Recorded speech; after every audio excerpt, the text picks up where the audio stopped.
네, 오늘 제목에서 보셨듯이 오늘 할 건 이제 늑대 인간의 사례인데, 늑대 인간은 보름달 있으면 늑대로 변하는 사람이 아닙니다.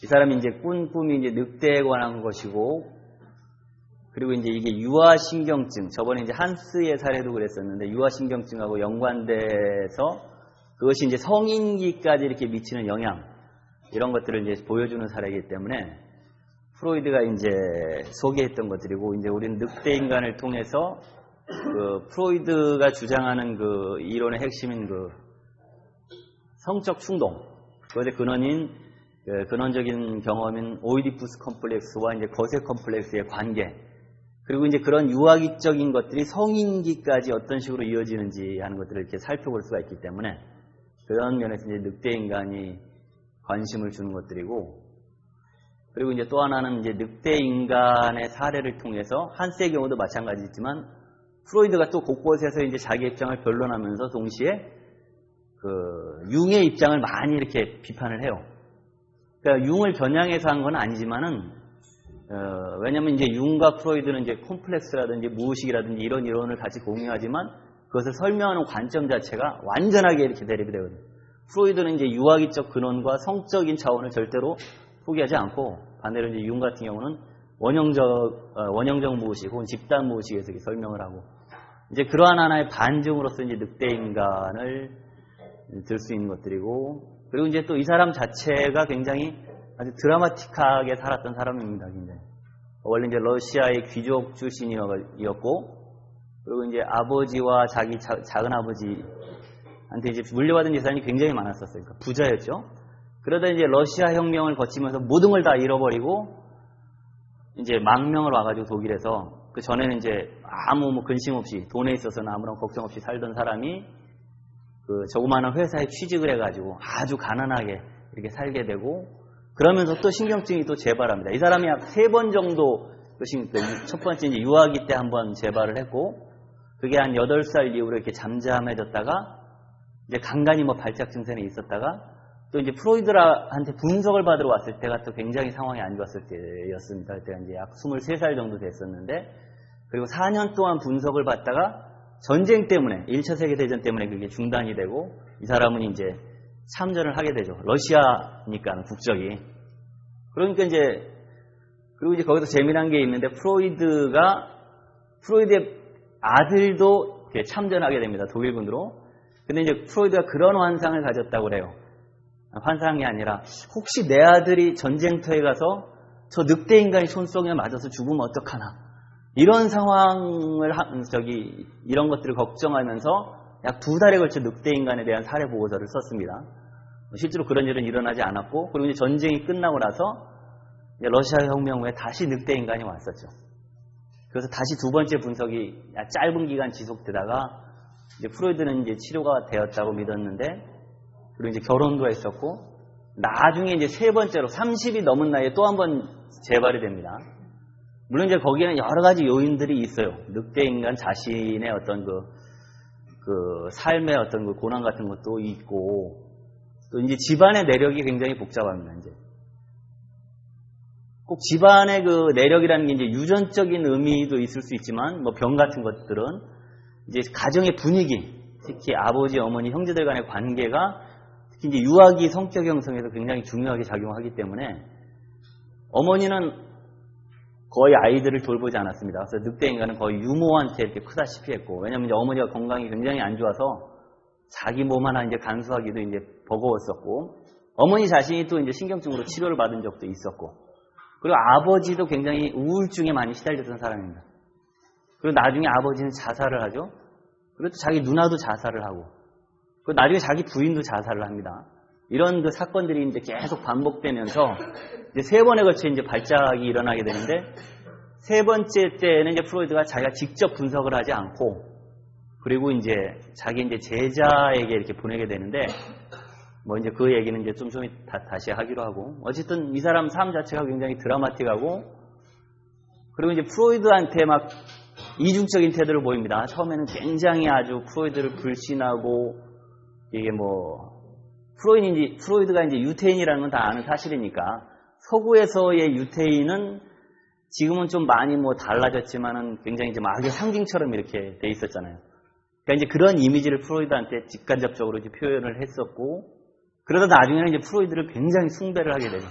그리고 이제 전쟁터에 돌아와가지고 프로이드를 다시 찾아왔을 때, 프로이드가 이제 자기에 대해서 이렇게 쓴 사례를 선물로 주면서 이제 분석을 다시 시작하니까는 이제 굉장히 좋아하기 시작했어요. 프로이드가 자기를 이렇게 대접을 해준다. 그러면서 이제 일종의 아버지같이 프로이드를 따르고, 나중에 이제 러시아 혁명으로 전 재산을 잃었을 때는 또 이제 프로이드가 자기 제자들과 동료들한테 이렇게 모금을 해서 그 돈으로 이제 생활을 도와주기도 하는, 여러 가지 재미난 요소들이 많이 있어요. 근데 그래서 프로이드가 제일 좋아했던 사례는 아닙니다. 그러니까 이제 그런 특성 때문에 굉장히 좀 판타지적인 성격으로 이게 이루어져 있었고, 프로이드가 가장 애착을 가졌던 사례는 이제 우리가 다음 시간에 하게 될 쥐인간 사례인데, 그건 굉장히 임상적 관점에서 말 그대로 강박증에 대해서 이렇게 철저하게 분석을 해놨습니다. 근데 이건 이제 성인기에 찾아온 환자를 대상으로 유아기적 환상에 대해서 굉장히 많이 분석을 해놨고, 지난번에 말씀드렸죠. 그러니까 이건 또 유아 성형론에 대한 반대에 부딪힐 수도 있었기 때문에 프로이드가 이제 한스의 사례를 또 찾아보도록 얘기를 했던 거예요. 어린아이를 직접 관찰해가지고. 오늘날은 이제 유아에 대한 그 정신분석 치료는 굉장히 일반화되어 있습니다. 물론 우리나라가 아니라, 우리나라는 이제 심리학자나 뭐 아동심리학 이러한 거 전공하시는 분들이 이제 주로 하게 되지만, 근데 이제 프로이드의 기본 관점은 아이들이 갖는 생각들이 어른들처럼 이렇게 성숙하게 어떤 언어적인 걸로 표현되지는 못하더라도 그런 것들을 그대로 갖고 있다는 거예요. 어떤 지각이나 인식 같은 것들을. 그렇기 때문에 이제 한스의 사례에서도 말씀드렸듯이 아이들한테 모든 걸 솔직하게, 그리고 아이들의 언어로 얘기해 줄 필요가 있는 것들이죠. 숨기면서 넌 아직 이런 건 뭐 몰라도 된다. 이런 것들이 이제 아이들한테는 좋지 않은 영향을 미칠 수도 있는 거죠. 뭐 이쪽 건 부차적인 거고. 그래서 이제 늑대 인간은 이제 늑대에 대해서 꿈을 중심으로 이루어지는데, 먼저 그림을 보여드리고 나서 이 그림이 굉장히 시사하는 바가 많습니다.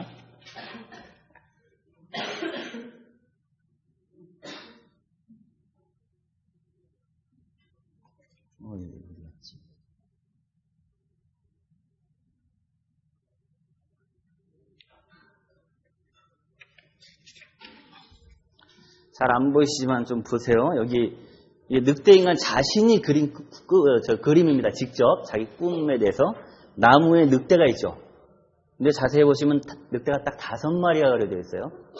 근데 프로이드한테 얘기할 때는 6, 7마리 정도의 늑대가 나무 위에 앉아있다고 얘기를 했고, 앉아서 말없이 자기를 쳐다보는데 늑대 귀가 너무 쫑긋한 게 늑대 귀 같지가 않고 무슨 여우나 개처럼 이렇게 보였다. 그리고 꼬리도 너무 크고 털도 많고 그리고 너무 하얀 늑대들이었다. 이렇게 얘기를 했거든요.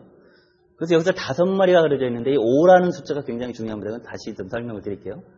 그래서 이제 우리가 늑대인간이라고 부르는 거고, 그 전에 이제 좀 제 스타일 좀 아시죠? 일반적인 이론으로 시작을 하겠습니다. 왜 이제 늑대인간의 사례가 중요하냐면, 오이디푸스 컴플렉스에서 아이는 아버지에 대해서, 그리고 어머니에 대해서도 마찬가지지만 양가적인 태도를 취합니다. 한편으로는 굉장히 이제 적극적 차원과 소극적 차원이라고 하는데, 아버지를 적대시하면서 경쟁하려고 하고 어머니에 대해서 애정을 표시를 합니다. 그러면서 또 한편으로는 아버지에게 굉장히 순종하고 오히려 어머니에 대해서 이렇게 멀리하려고 하는 이 양가적인 태도가 오이디푸스에 그대로 드러나고 있는데, 이것이 이제 이게 오이디푸스 컴플렉스를 극복할 수 있는 것은 그때도 말씀드렸지만 이제 거세 컴플렉스 때문에 그렇다고 그랬죠. 거세 컴플렉스를 현실로 받아들이기 시작하면서 아이는 이제 그 금지 자체를 수용을 하게 됩니다. 그리고 거기서 이제 자기의 이제 인격과 어떤 성적인 정체성이 형성이 되는데, 여기서 아버지에 대해서 보이는 양가적인 태도, 이게 물론 이제 남자아이의 경우지만, 프로이드가 오이디푸스 컴플렉스를 설명할 때는 남자아이를 전용으로 해서 설명한다는 얘기를 드렸죠. 그렇기 때문에 이제 거기에서 이 늑대인간이 어렸을 때 아버지에 대해서 보이는 태도가 그런 것들이 고스란히 반영되어 있습니다. 그러니까 늑대인간이 왜 늑대를 두려워하냐면, 좀 이따 이제 자세히 설명하겠지만, 자기 내부에 있는 어떤 동성애적인 성향, 아버지에게 사랑을 받고자 하는 여자처럼, 그리고 여성처럼 되고자 하는 어떤 동성애적 성향 자체를 억압을 하려고 했던 거죠. 왜냐하면 그래야지만 자기가 이제 남자로서의 정체성을 갖게 되니까 이 불안, 이런 것들을 이제 극복해 나가는 과정에서 이 불안 히스테리가 늑대에 대한 공포로 이렇게 전가가 된 거죠. 그때 말씀드렸듯이 공포는 일종의 방어작용이에요. 공포 자체가 결과가 아니라 무언가를 억압하려고 할 때 그 억압된 대상을 이렇게 전가해 주는 게 공포의 대상으로 나타나죠. 한스 같은 경우는 말을 굉장히 좋아했는데 말을 나중에 무서워하게 됐고 그 말의 의미에 대해서는 그때 설명드렸죠. 아버지이기도 하고 아이를 낳는 어머니이기도 하고 이 늑대 인간의 꿈에서 늑대는 자신이기도 하고 아버지이기도 한 거죠. 그러기 위해서 이제 오이디푸스 컴플렉스에 드러나는 양가성들을 좀 이해할 필요가 있습니다. 거기 이제 첫 번째 페이지에 보시면 좀 길지만 이게 이제 프로이드가 오이디푸스에 대해서 최초로 언급했던 그 부분입니다. 그러니까 플리스에게 보내는 편지에서 자세하게 이제 자기 자신을 분석하면서 얘기를 했던 겁니다. 이건 이제 플리스가 뛰어난 사람이고 뭐 플리스가 자기에 대해서 어떤 코멘트를 해주고 답을 줄 수 있어서가 아니라 일종의 어떤 정신분석적 관계죠. 프로이드가 그 사람한테 자기 얘기를 하고 또 이제 플리스가 해준 얘기를 가지고 굉장히 감동하면서 또 자기 나름대로 이상한 이론을 구상하고 이제 그런 관계들이 반영이 되어 있습니다. 읽도록 해보겠습니다. 이게 나는 나의 내부에서 어머니를 향한 사랑의 감정과 아버지에 대한 질투의 감정을 발견했다. 이러한 감정은 히스테리적인 아이들에게서처럼 빨리 출현하지는 않더라도 모든 어린이들에게 공통적으로 나타난다고 나는 생각한다. 사정이 이와 같다면 냉혹한 숙명이란 가설을 거부하게 만드는 모든 합리적 반대에도 불구하고 우리는 오이디푸스 왕의 충격적인 사실을 이해하게 된다. 더불어 우리는 왜 운명에 관한 최근의 모든 희곡들이 그렇게 초라하게 실패했는지도 이해할 수 있다. 바로 우리의 감정들이 희곡 아일레에 나타난 것처럼 개인의 자의적인 운명을 강조하는 것에 반감을 갖기 때문이다. 반대로 그리스 전설에서는 모든 사람이 자신의 내부에서 그 충동을 느끼기 때문에 각자는 이 전설을 인정할 수밖에 없다. 모든 관객은 한때 씨앗의 형태로서 상상 속에서 오이디푸스 왕이었으며 자신의 꿈이 실현되어 무대 위에서 현실로 이루어지는 것을 보고 두려움에 사로잡힌다. 이 두려움의 크기로 현재의 상태와 유아 시절의 상태를 분리시키는 억압의 크기를 잴 수 있다. 나는 햄릿의 비극의 근원에서도 이와 동일한 것을 발견할 수 있으리라는 생각이 들었다. 내가 보기에 셰익스피어가 의식적으로 의도한 것은 아니다. 오히려 셰익스피어가 유사한 실제 사건을 체험한 후 그의 무의식이 주인공의 무의식을 이해했기 때문에 햄릿을 쓰게 되었다고 가정해 볼 수 있다. 그렇지 않다면 의식이 이처럼 우리를 비겁자로 만드는구나 라는 햄릿의 히스테리적 대사를 어떻게 설명할 것인가. 자기 동료들을 사지로 몰아넣는 것에도 전혀 주저함이 없었고 레어티스를 죽이는데 1분도 망설이지 않았던 햄릿이 숙부를 죽여 아버지의 원수를 갚는 행동을 주저하는 것을 어떻게 이해할 수 있단 말인가.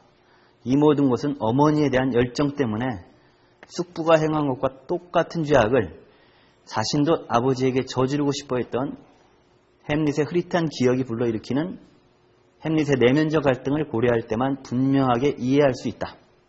만약 사람을 각자의 공덕에 따라 대우한다면 그 누가 심판을 면할 수 있을 것인가? 이건 햄릿의 이제 생각이죠. 햄릿의 의식은 무의식적으로는 죄책감의 감정이다. 오펠리우스와의 대화에서 햄릿이 보여주는 성적 무관심, 자신의 아버지로부터 애인에게 행동의 전이를 낳도록 만드는 본능에 대한 심한 자괴감은 전형적으로 히스테리적인 증상들이 아닌가. 햄릿이 아주 기이한 방식, 즉 종국에는 자기 아버지가 숙부에게 독살당한 것과 똑같은 운명을 자신에게 부과되도록 함으로써 자신을 처벌하는 것 또한 내 히스테리 환자들과 마찬가지라 할 수 있지 않겠는가. 다른 데 번역을 좀 참조하긴 했는데 제가 번역을 많이 해가지고요. 어쨌든 여기서 오이디푸스가 우리 내부에 있다는 그 얘기를 처음으로 이제 하죠. 그 이후로 이제 오이디푸스 콤플렉스에 대한 생각들을 발전시켜 나가게 되는데, 그러면서 이제 거세 콤플렉스에 이제 도달을 하게 되죠. 오이디푸스 콤플렉스는 그때도 말씀드렸듯이 남근기 때 아이가 경험하는 그 경험입니다. 근데 이제 콤플렉스, 지난번에 어떤 분이 질문하시기도 했는데, 융이 참 많이 쓰는 단어이죠. 콤플렉스.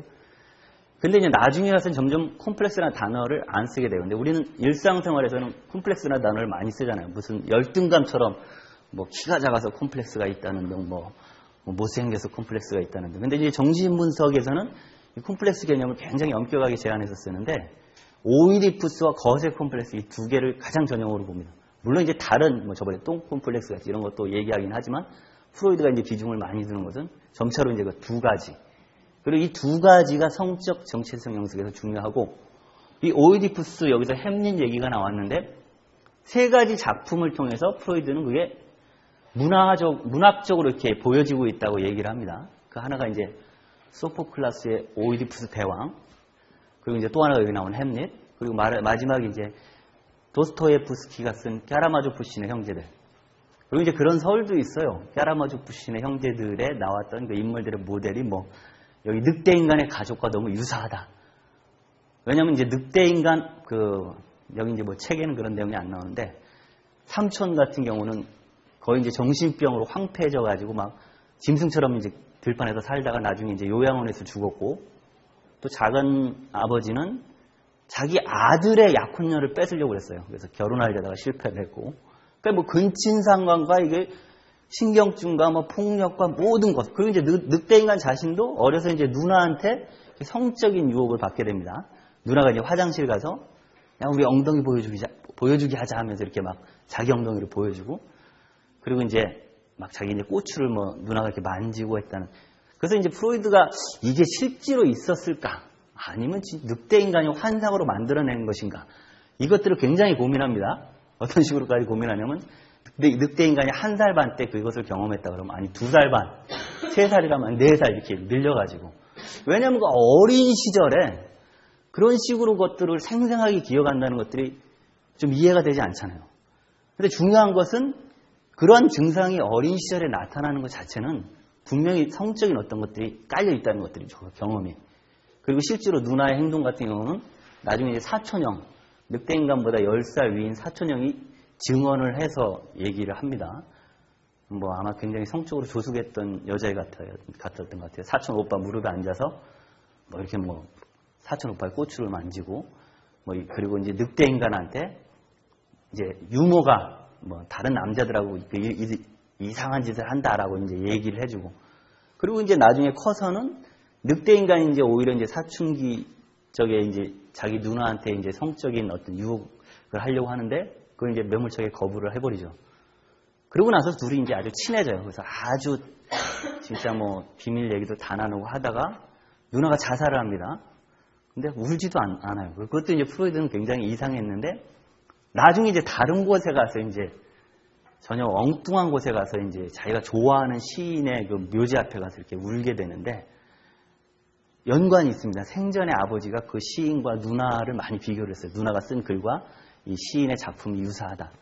그래서 프로이드는 이제 그 묘지 앞에서 간 운 행동이 누나의 슬픔을 이제 대신 표현한 것처럼 이렇게 이해를 하죠. 얘기가 좀 빗나갔는데 그게 아니에요. 이제 그래서 오이디푸스 컴플렉스가 세 가지로 이렇게 나타났어요. 세 가지 예를 통해서 나타나지만 인간의 내면 속에, 특히 이제 유아기적 기억 속에 깔려 있는 충족 어떤 소망이다, 근원적인 소망이다. 이게 이제 프로이드의 생각입니다. 그럼 이제 오이디푸스 컴플렉스가 극복되는 과정은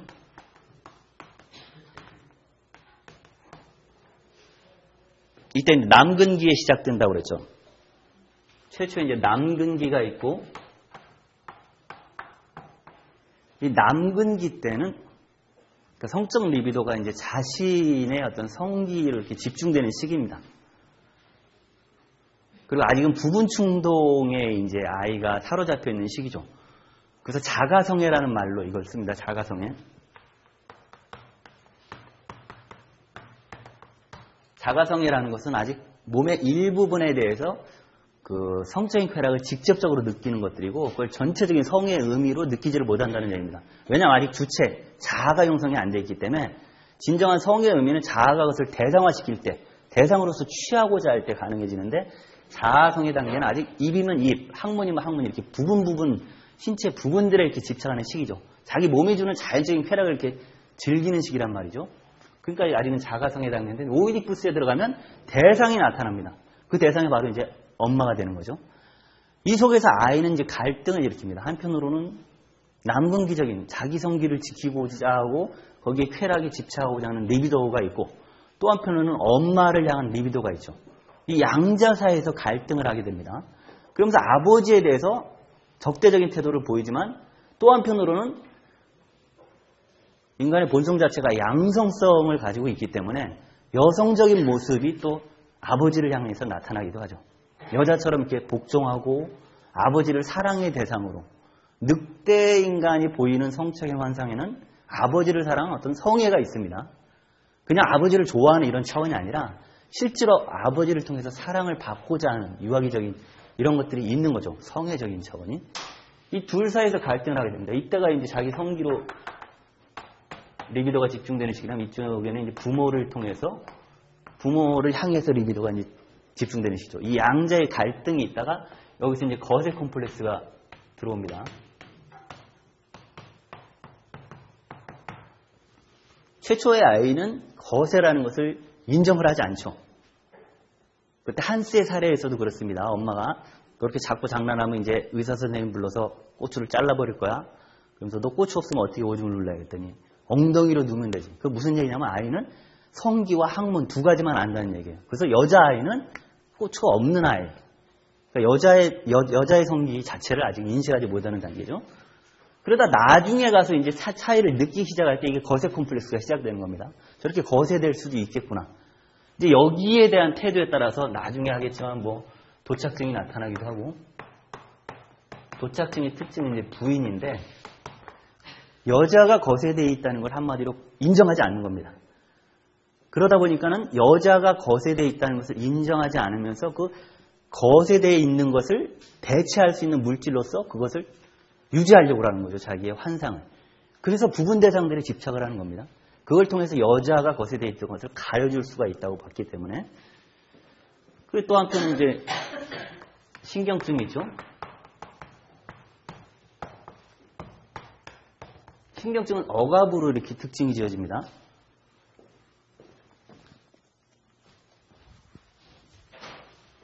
거세를 인정을 하죠. 거세 컴플렉스를 받아들이면서 어떤 식으로 받아들이냐면 이제 여기서 이제 초자가 형성이 되는 건데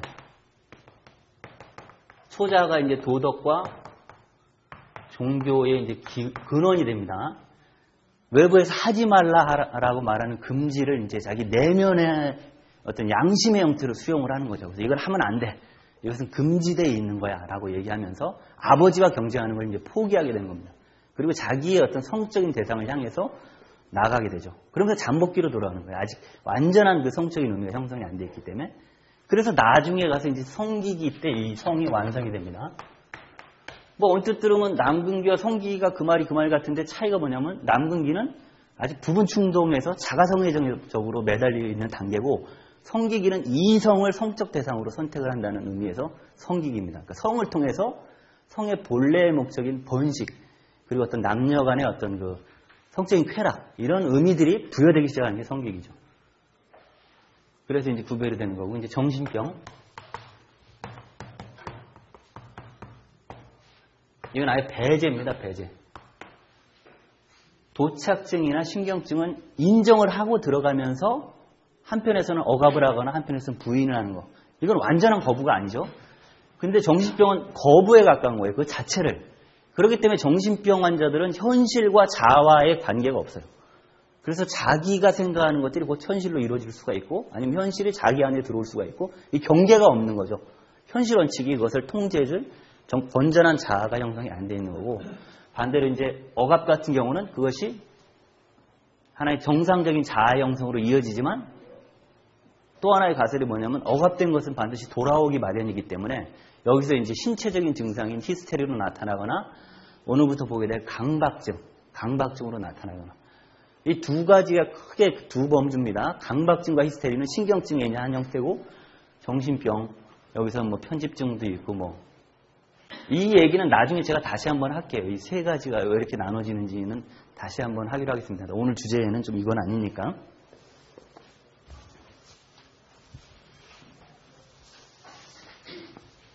그래서 어쨌든 초자를 통해서 극복을 하는데 이 초자 전에 이제 형성되는 게 자아 이상입니다. 자아 이상.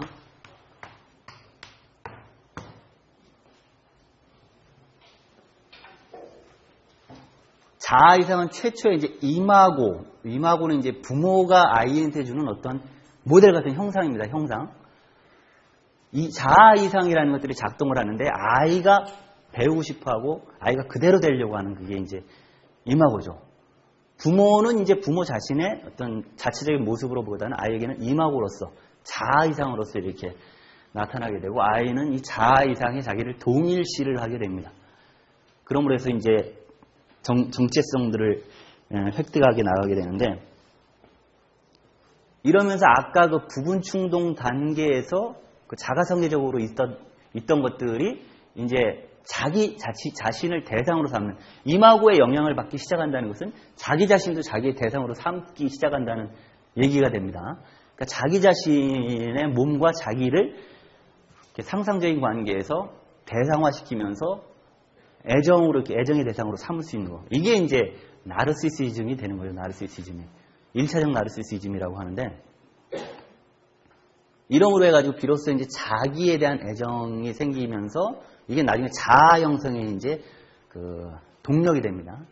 그래서 자아라는 것은 다른 게 아니라 어떤 동일시 과정을 통해서 일련의 이미지들에 대한 동일시를 통해서 하나의 모델화 시키면서 만들어 나가는 과정이고 이것을 좀 더 자세하게 설명해 준 사람이 락강이에요. 락강은 거울 단계라는 걸 통해 가지고 거울에 비춰지는 하나의 그 이미지, 그 이미지의 자기를 일치시킴으로 해서 자아가 형성되는 단계가 바로 거울 단계다. 이런 식으로 해서 자세하게 이제 설명하는데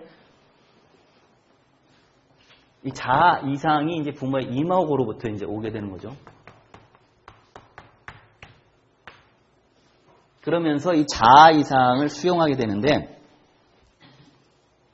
이건 이제 유아기에 가졌던 원초적인 자가성애나 그 원초적 나르시시즘을 포기하는 것을 대가로 해서 이루어집니다.